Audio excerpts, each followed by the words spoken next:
नागपुर कोई दर्शन करने नहीं जाता। नागपुर कोई पर्यटक स्थल नहीं है। यहाँ से बस में जाते हैं तो उसमें सारे मरीज रहते हैं और वो बच्चा जाता है, कोचिंग में पढ़ता है और कोचिंग में पढ़ते पढ़ते टेबल के अंदर ही उसकी डेथ हो जाती है। हमको आरसीएम ने क्या दिया, थोड़ी अपना हम बैकग्राउंड बताएंगे, क्योंकि एक बार अगर हम बता देंगे तो वो मर्ज वाला फिर दोबारा मरीज हमारे पास नहीं आएगा।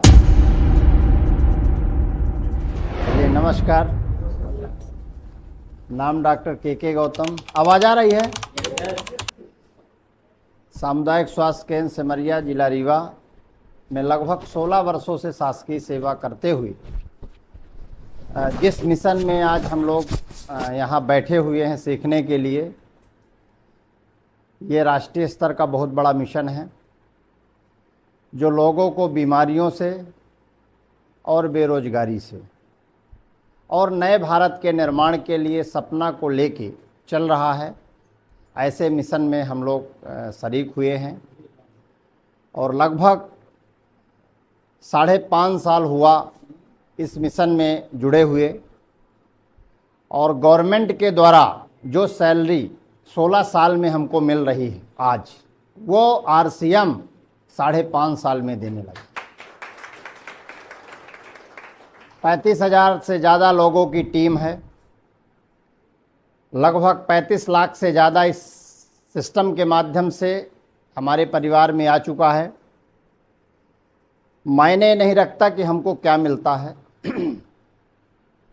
मायने रखता है। अब प्रश्न उठता है कि एक डॉक्टर क्यों कर रहा है, क्या जरूरत पड़ी, हमको आरसीएम ने क्या दिया, थोड़ी अपना हम बैकग्राउंड बताएंगे।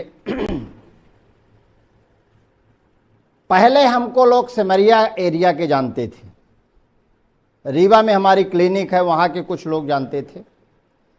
सिमरिया में चूँकि एरिया है, 16 साल से हम वहाँ हैं, तो लगभग उस एरिया के जो भी गांव हैं सब जानते हैं। लेकिन बिहार वाला हमको नहीं जानता था, पहले जानता रहा होगा। जम्मू वाला नहीं जानता था, आसाम वाला नहीं जानता था, उत्तराखंड उत्तरांचल वाले नहीं जानते थे, बिजराघव वाले यहाँ वाले लोग हमको नहीं जानते थे। पहले जानते थे क्या? लेकिन आज हिंदुस्तान में ऐसा कोई राज्य नहीं है, कोई ऐसा स्टेट नहीं है जहां डॉक्टर के गौतम को लोग ना जानते। यह इस अभियान के कारण हुआ है, न कि डॉक्टरी के कारण। यहां भी कोई डॉक्टर होगा लेकिन रीवा वाले उसको नहीं जानते। रीवा में बहुत अच्छे अच्छे डॉक्टर हैं लेकिन बिजराघौगढ़ वाले लोग नहीं जानते। तो डॉक्टरी का एक अलग दायरा होता है, एक अलग स्थान होता है जहां पर एक विशेष एरिया में लोग जानते हैं। अब जब कोई बीमार होता है तो हम डॉक्टर के पास जाते हैं इलाज कराने, और डॉक्टर फीस लेता है और दवाई लिख देता है, फिर बोलता है 5 दिन बाद आना, और दवाई अगर सूट करी तो कुछ और बढ़ा देता है, नहीं करी तो कुछ दवाइयाँ चेंज कर देते हैं। अगर शुरू में 500 रुपये फीस लगी हो, दोबारा 200-250 रुपये में ऐसा होता है, ऐसा होता है ना। तो डॉक्टर मतलब इलाज करता है, ये नहीं बताता कि ये जो बीमारी आपको हुई है वो क्यों हुई है। कोई बताता है? अगर बीपी हो गई तो डॉक्टर नहीं बताएगा कि बीपी क्यों हुई।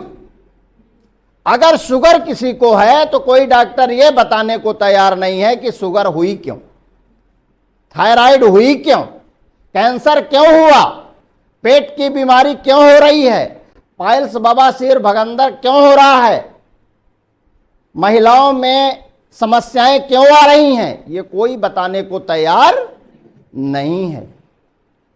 क्यों? क्योंकि एक बार अगर हम बता देंगे तो वो मर्ज वाला फिर दोबारा मरीज हमारे पास नहीं आएगा। पहले हम भी नहीं बताते थे। कोई मरीज आता था तो तकलीफ पूछते थे, दवाई लिख देते थे। 200-250 मरीज रोज देखना है। अगर हम एक एक मरीज को उसकी बीमारी का कारण बताने लगेंगे तो हम मरीज नहीं देख पाएंगे। तो डॉक्टर अपना काम करता है, इलाज लिखा, फीस लिया, दवाई लिखा, जांच लिखा और छुट्टी। लेकिन अब हम ये बता रहे हैं कि ये आखिर में बीमारियां हो क्यों रही हैं। हमारे बताने से अगर किसी के घर से आज दवाइयों का खर्चा इतना ज़्यादा हो गया है, 5,000, 6,000, 10,000 रुपये हर घर में दवाइयों में जा रहा है। कोई नागपुर भाग रहा है, कोई जबलपुर भाग रहा है, कोई बॉम्बे जा रहा है। बस लगी हुई है, यहाँ बस चलती हैं नागपुर के लिए। नागपुर कोई दर्शन करने नहीं जाता, नागपुर कोई पर्यटक स्थल नहीं है। यहाँ से बस में जाते हैं तो उसमें सारे मरीज रहते हैं और उसके परिजन रहते हैं, और इसके बाद भी नागपुर जाने के बाद भी समाधान नहीं मिल रहा।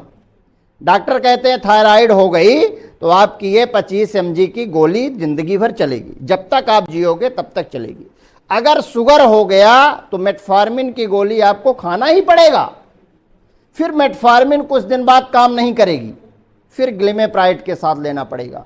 फिर ग्लिमेप्राइड भी नहीं काम करेगी तो पायोग्लिटाजोन, वोल्गीबोस, एकारबोस ऐसी दवाइयां साथ में मिला के देंगे। एक ग्रुप की दवा नहीं काम करती, और 14 साल अगर कोई शुगर की दवा खा लिया तो फिर इंसुलिन लगने लगता है, फिर ये गोलियां काम नहीं करती। पहले बंदूक जो आती थी तो उसमें देखते थे कि उसको कंडा वगैरह उसमें भर के और फिर वो बंदूक बनाते थे। फिर गोली वाली आ गई, अब पिस्टन आने लगे, अब 56 राउंड की गोलियां आने लगी हैं। तो पहले जो होता था अब समय चेंज हो गया है, इसलिए दवाइयों का भी असर धीरे धीरे अब कम हो रहा है। एक दवा जब काम नहीं करती तो दूसरी डॉक्टर बदल देता है। इसी तरह बीपी की जब दवाइयां हम लेने जाते हैं तो बीपी की दवाइयां भी कुछ दिन तक एम्लोडिपिन काम करती है, फिर काम नहीं करती। फिर लोसार्टेन, टेल्मिसार्टेन ये गोलियां साथ में चलती है, एटिनोलाल चलती है ना। ये सारी दवाइयां फिर कम्बिनेशन के रूप में चलने लगती हैं। फिर कोलेस्ट्रॉल बढ़ने लगता है कुछ दिनों बाद, तो कोलेस्ट्रॉल की दवाई टोरवेस्टेटिन, रोसोवेस्टेटिन चलती हैं। फिर ये भी काम जब नहीं करती तो और उनका कम्बिनेशन आता है। धीरे धीरे इन दवाइयों का खाते खाते खाते खाते लीवर खराब होने लगता है। इन दवाइयों का साइड इफेक्ट होता है कि किडनी में क्रिएटिनिन और यूरिया बढ़ने लगता है। शुगर का मरीज अगर 20 साल दवाई खा लेता है तो किडनी की जांच कराइए, उसका क्रिएटिनिन और यूरिया बढ़े मिलेगा, पैरों में सूजन आ जाती है और धीरे धीरे किडनी डैमेज होने की कगार में चली जाती है। और फिर इसके बाद डॉक्टर बोलते हैं कि इस किडनी का डायलिसिस होगी। जब क्रिएटिनिन और यूरिया बढ़ जाता है तो डायलिसिस होगी। डायलिसिस कोई इलाज नहीं है, क्रिएटिनिन और यूरिया को कम करने के लिए उसकी सफाई कर देते हैं, जिससे क्रिएटिनिन और यूरिया ब्लड में नहीं जाता और यूरिन के थ्रू निकलने लगता। तो ये सारी दवाइयाँ क्या 25-26 साल पहले ऐसी बीमारी हुआ करती थी? होती थी? नहीं होती थी। 25-26 साल पहले न इतना ज़्यादा बीपी होता था, न इतना ज़्यादा शुगर होता था, न थायराइड के मरीज हुआ करते थे, न फैटी लीवर था, न इतना ज़्यादा कैंसर था, न हार्ट अटैक से इतने ज़्यादा लोगों की मृत्यु होती थी, न लकवा इतना ज़्यादा लगता था, न ब्रेन हेमोरेज इतना ज़्यादा होता था। आज क्या हो गया कि हर घर में ऐसे मरीज पैदा हो रहे हैं। इसमें हमको आपको सोचने के लिए मजबूर होना चाहिए। अगर हम आप नहीं सोच रहे हैं तो मतलब कहीं ना कहीं हमारे अंदर कमी है, उसको हमको ठीक करने की ज़रूरत है। पहले के लोगों की लाइफ स्टाइल, पहले के लोगों की दिनचर्या, पहले के लोगों का खान पान अलग था। आज सारी चीज बदली है, इसलिए बीमारी हमारे घर के अंदर प्रवेश कर रही है। अभी आप लोग देखेंगे इंदौर में नवंबर, दिसंबर, जनवरी 2-3 महीने के अंदर लगभग 7 से 8 बच्चे, जो माँ बाप अपने इकलौते जिगर के टुकड़े को पढ़ाने के लिए इंदौर भेजते हैं, कोटा भेजते हैं तैयारी कराने के लिए कि नीट की तैयारी करेगा, जेई की तैयारी करेगा, पीएससी की तैयारी करेगा, वो बच्चे वहाँ के हॉस्टल के खान पान के कारण, खराब तेल यूज होने के कारण, खराब सामान यूज होने के कारण उन हार्ट अटैक उन बच्चों को हो रहा है। सोचिए, जिसका एक लौता बच्चा हो और उसके माँ बाप कैसे उसको भेजते होंगे अपने पास से, और वो बच्चा जाता है कोचिंग में पढ़ता है और कोचिंग में पढ़ते पढ़ते टेबल के अंदर ही उसकी डेथ हो जाती है। क्या हम आप अपने आप को माफ कर सकते हैं?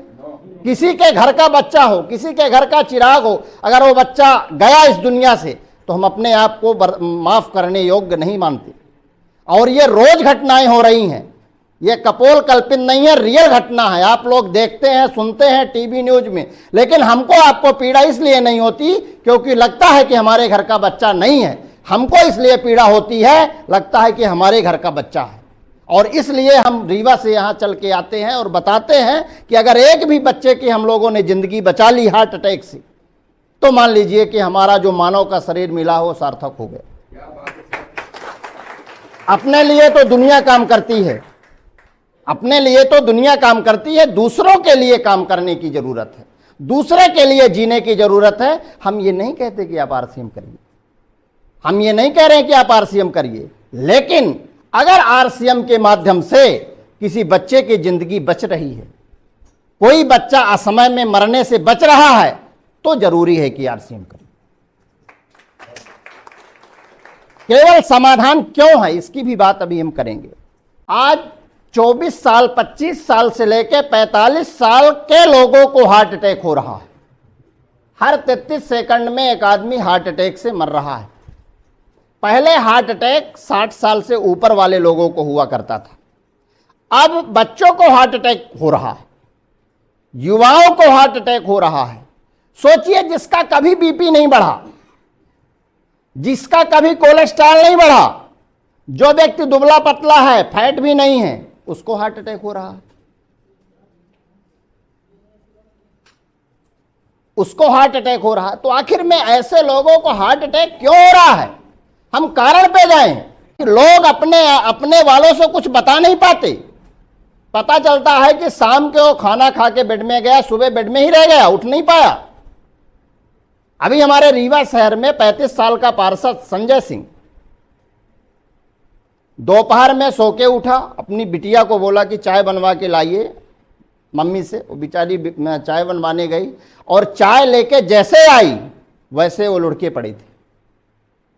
मतलब वो कुछ अपने अंदर की बात अपने लोगों से बता नहीं पा रहे। लोग कब किसको अटैक मार दे कोई नहीं जानता। आज हम बोल रहे हैं, कल ना बोले, कोई नहीं जानता। और ये घटनाएं अफवाह नहीं है, रोज हो रही हैं और हम उसी समाज में जी रहे हैं। लेकिन हमारा या आपका दोष नहीं है, हमको आपको बताया नहीं गया कि हार्ट अटैक क्यों हो रहा है। अगर हमको आपको बताया होता तो निश्चित है कि हम कुछ लोगों की जिंदगी बचा सकते थे।